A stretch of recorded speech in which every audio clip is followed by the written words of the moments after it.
बिस्मिल्लाहिर्रहमानिर्रहीम अस्सलाम वालेकुम। मैं मोहम्मद फ़राज़ हूँ और आप देख रहे हैं करंट अफेयर्स विद फ़राज़। जनाब, आज की इस वीडियो में हम बात करेंगे कि पाकिस्तान और ईरान के दरमियान जो इस वक्त एस्केलेशन है, जो इस वक्त कशीदगी की सूरत हाल है, इसको किस तरह जो है ठंडा किया जाना चाहिए इस मामले को। और चूँकि ये दोनों ब्रदर ममालिक हैं, इनके दरमियान अगर ये चीज़ ज़्यादा एस्केलेट करती है तो फिर ये चीज़ें आगे चलकर बड़ी मुश्किल पड़ सकती है पूरे रीजन के लिए। और दूसरी जानिब पाकिस्तान तहरीक इंसाफ के दरमियान जो इस वक्त इख्तलाफात की खबरें आ रही हैं, उनको कैसे कंट्रोल किया जा सकता है। और आज इमरान खान साहब की जो वकला से मुलाकात हुई है, उसके अंदर क्या डिस्कशन हुई हैं। और फिर जनाब हम बात करेंगे कि अगर इस सारे सिनेरियो को सामने रखें तो क्या पाकिस्तान के अंदर इलेक्शन जो पोस्टपोन होने जा रहा है, और अगर पोस्टपोन हो जाता है इलेक्शन, तो पाकिस्तान तहरीक इंसाफ उससे किस तरह फ़ायदा उठा सकती है। आगे बढ़ने से पहले अब तमाम अहबाब से एक तो ये गुजारिश है कि चूँकि पाकिस्तान तहरीक इंसाफ से बल्ले का निशान वापस ले लिया गया और पाकिस्तान तहरीक इंसाफ के उम्मीदवारों को अनपॉपुलर किस्म के अजीब व गरीब किस्म के निशानात अलाट किए गए हैं, ऐसे में हम तमाम सोशल मीडिया एक्टिविस्ट की ज़िम्मेदारी बनती है कि हम उन निशानात को प्रमोट करें, कैंडिडेट्स को प्रमोट करें, ताकि हम जो है वो जो बल्ले के निशान की वजह से नुकसान हुआ है, उस नुकसान को कम से कम किया जा सके। जनाब,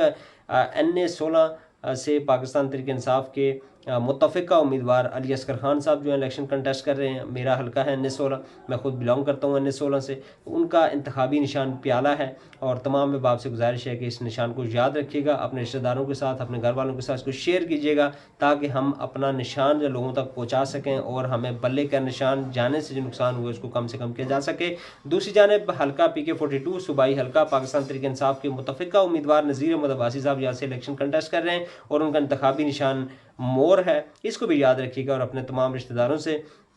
घर वालों से शेयर कीजिएगा कि आपने इस निशान को याद रखना है। जनाब, अब बढ़ते हैं ख़बरों की जानिब, और ख़बरों की जानिब पढ़ने से पहले एक और छोटा सा मैसेज इमरान खान का कि आपने घबराना नहीं है, और ये बल्ले का निशान चला भी गया है तो कोई इसमें मसले वाली बात नहीं है। आपने घबराना नहीं है, आपने खड़े रहना है और फर्मली खड़े रहना है, आपने फोकस्ड रहना है। अपनी डेस्टिनेशन जो फाइनल डेस्टिनेशन है उसके ऊपर आपने फोकस्ड रखना है कि हमारी जो फाइनल डेस्टिनेशन है वो हमने पाकिस्तान को उठाना है, इस गर्दाब से निकालना है, इस मुश्किल हालात से निकालना है। और ये तभी हो सकेगा कि जब बड़ी तादाद में 8 फरवरी को आप निकलेंगे, वोट डालेंगे, अपने कैंडिडेट्स को कामयाब करेंगे, उनकी प्रमोशन करेंगे और इमरान खान को एक दफ़ा फिर वज़ीर-ए-आज़म पाकिस्तान बनाएंगे, तो ये सारे टारगेट्स हम अचीव कर सकते हैं। जनाब, अब बढ़ते हैं खबरों की जानिब। कल आपको याद होगा कि ईरान ने पाकिस्तान के अंदर कार्रवाई की थी और मिसाइल अटैक्स किए थे, जिसमें 2 बच्चे हमारे शहीद हो गए थे। और कुछ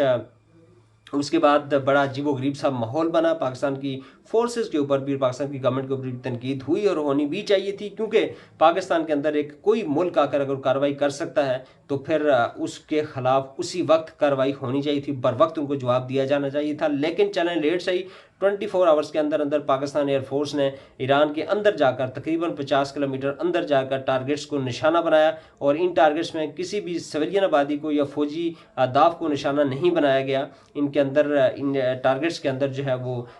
मतलूब जो दहशतगर्द थे, जो ग्रुप्स थे, दहशतगर्द ग्रुप थे, जो बलोचिस्तान के अंदर कार्रवाइयाँ करते थे, पाकिस्तान के खिलाफ प्लानिंग्स करते थे, ईरान के अंदर बैठकर उनके खिलाफ कार्रवाई की गई और उनको तबाह किया गया। 7 जो वहाँ पे टारगेट्स थे उनको हिट किया गया और बड़ी तादाद में दहशतगर्दों के मारे जाने की इतलात हैं। अब जनाब, ये तो हो गया, पाकिस्तान के खिलाफ कार्रवाई ईरान ने की और उसका पाकिस्तान ने भरपूर जवाब दिया। अब इसके बाद सूरत हाल क्या बन सकती है जनाबे वाला? इस वक्त इस सारे मामले को एस्केलेट करेगा अमेरिका और इसराइल और इंडिया मिलकर पाकिस्तान के खिलाफ इसको करेंगे। और एक चीज़ हमें जो है वो बड़ी इस पर याद रखनी चाहिए कि हमारी जो इस वक्त सूरत हाल है कि हम एक तरफ ईरान है, ईरान के साथ हमारे ताल्लुकात ख़राब हो गए हैं, दूसरी जानब अफगानिस्तान है, अफगानिस्तान के साथ भी हमारे ताल्लुकात कोई मिसाली नहीं है, फिर तीसरा हमारा जो इंडिया, जो हमारा दुश्मन है, अज़ली दुश्मन है, वो तो ज़ाहिर हमारे साथ ताल्लुकात उसके ठीक हो ही नहीं सकते। तो एक बचा कुछ हमारे पास चीन रह जाता है। तो हमें चाहिए कि चाइना की जो भी तहफ़्फ़ुज़ात हैं, और ख़ासकर गवादर के हवाले से जो चाइना के तहफ़्फ़ुज़ात हैं, एज़ सून एज़ पॉसिबल उनको एड्रेस किया जाना चाहिए, ताकि पाकिस्तान खित्ते में अकेला ना हो जो कि दुश्मन चाहते हैं। दूसरी जानब जनाब, ईरान और अफ़गानिस्तान दोनों क़यादत को ये चाहिए कि थोड़ा सा सिंसियरिटी का, सेंसिबिलिटी का मुजाहरा करें और छोटे छोटे इश्यूज़ जो हैं जिनको टेबल टॉक के ज़रिए और सरहदी जो हमारी फोर्सेज हैं उनको एक दूसरे के साथ कोलैबोरेशन के ज़रिए जिनको रिजॉल्व किया जाना चाहिए था, उसको इस नैज पर नहीं लेकर जाना चाहिए था। लेकिन चूँकि ईरान ने इस तरफ तवज्जो नहीं दी और एक ऐसे मामले को, और ऐसा सॉवरेन कंट्री जो कि रिस्पॉन्सिबल हम स्टेट हैं, हमारी एक प्रोफेशनल फ़ौज है, हमारा एक मुकाम है दुनिया के अंदर, वो मुकाम इन दिनों जिस भी हवाले से है, लेकिन ज़ाहिर है फिर भी हम बहरहाल हमारे इंटरनल जितने भी इख्तलाफात हों, हम एक आज़ाद कौम है और आज़ाद मुल्क है हमारा, हमारी सॉवरेंटी को सामने रखते हुए ईरान को फ़ैसला करना चाहिए था। लेकिन हमारी रिक्वेस्ट होगी ईरानियों से भी, ईरानी हमारे भाई हैं, हमारा ब्रदर इस्लामी मुल्क है, उनसे भी रिक्वेस्ट होगी और पाकिस्तान की गवर्नमेंट से भी होगी कि इस मामले को मिल बैठकर अगर पॉसिबल है तो इसको रिजॉल्व किया जाए और इसको एस्केलेट नहीं किया जाना चाहिए, चूँकि खित्ते के अंदर एक बड़ी जंग का ये पेश खैमा साबित हो सकता है। जनाब अब बढ़ते हैं जो पाकिस्तान तहरीक इंसाफ के अंदर इख्तलाफात की खबरें हैं, उस हवाले से बानी पीटीआई जनाब इमरान खान साहब से मुलाकात हुई वकला की टीम की, जिसमें शेर अफजल मरवत, बैरिस्टर गौर जो कि चेयरमैन है पाकिस्तान तहरीक इंसाफ के इस वक्त, उनकी मुलाकात हुई और उसमें कल का जो नोटिफिकेशन था, एक नोटिफिकेशन गर्दिश करता रहा कल पूरा दिन सोशल मीडिया के ऊपर के बानी पीटीआई ने इमरान खान साहब ने, बानी पीटीआई चूँकि मीडिया का ये लफ्ज़ है हम इसको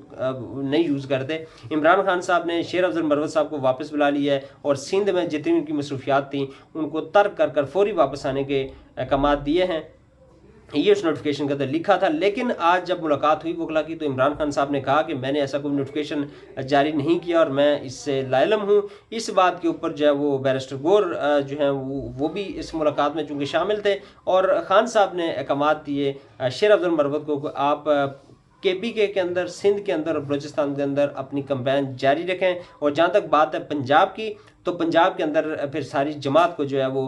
कलेक्टिवली अपनी रिस्पॉन्सिबिलिटीज़ का मुजाहरा करते हुए एक ही दफ़ा यहाँ पे कैंपेन का आगाज़ करना चाहिए और पूरी जमात को एक्टिव होना पड़ेगा। ये खान साहब के आज के अहकाम हैं। दूसरी जानब जनाब चूँकि माहौल एक ऐसा बन चुका है, इस वक्त ईरान के साथ एस्केलेशन हो या मुल्क के अंदर लॉ एंड ऑर्डर की सिचुएशन हो, अब ये चाहे इत्तफाकिया हादसात हों या फिर अदरवाइज़ इनको ज़्यादा मैं डिटेल्स में नहीं जाता, लेकिन चूँकि इलेक्शंस में इसमें बहुत ज़्यादा चांसेस है कि इलेक्शन को पोस्टपोन किया जा सकता है, तो ऐसे में पाकिस्तान तहरीक इंसाफ को क्या करना चाहिए जनाबे वाला? दो चीज़ें पॉसिबल हैं। एक तो ये है कि अगर इलेक्शन पोस्टपोन होता है तो पाकिस्तान तहरीक इंसाफ को सबसे पहले अपने intra party election according to their constitution वो उनको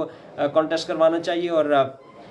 पार्टी की जो रिक्वायरमेंट थी इंटर पार्टी इलेक्शन, जो इलेक्शन कमीशन की जो रिक्वायरमेंट है उसको पूरा करके बल्ले का निशान वापस लेना चाहिए। लेकिन क्या अगर इलेक्शन पोस्टपोन होता है तो क्या बल्ले का निशान अगर वापस मिल भी जाता है तो पाकिस्तान तहरीक इंसाफ इस इलेक्शन में इसको यूज़ कर पाएगी या नहीं कर पाएगी, ये बड़ा सवाल है। क्योंकि इलेक्शन कमीशन ऑफ पाकिस्तान ने बैलेट पेपर छापने का काम शुरू कर दिया है और अगर बैलेट पेपर छप जाते हैं तो इलेक्शन पोस्टपोन होने की सूरत में बैलेट पेपर जो है वही इस्तेमाल होंगे चाहे इलेक्शन 2 महीने या 3 महीने के अंदर होता है। तो ऐसे में पाकिस्तान तहरीक इंसाफ अगर इंटर पार्टी इलेक्शन करवा भी लेती है तो फिर भले का निशान वापस मिल जाने की सूरत में भी उसको इस्तेमाल इस इलेक्शन में एटलीस्ट नहीं किया जा सकेगा। ये कुछ आज की अपडेट्स थी और होपफुली आपको वीडियो पसंद आएगी। अगर वीडियो पसंद आई हो तो लाइक कीजिएगा, शेयर कीजिएगा, कमेंट सेक्शन में अपनी राय से जरूर मुस्तफीद कीजिएगा और अगर आप मुझे फेसबुक पेज पर मुलादा करें तो मेरे पेज को लाइक और शेयर करना मत भूलिएगा। अल्लाह ताला हम सबको हामी और नासिर हो। अस्सलामु अलैकुम वरहमतुल्लाहि वबरकातुहू।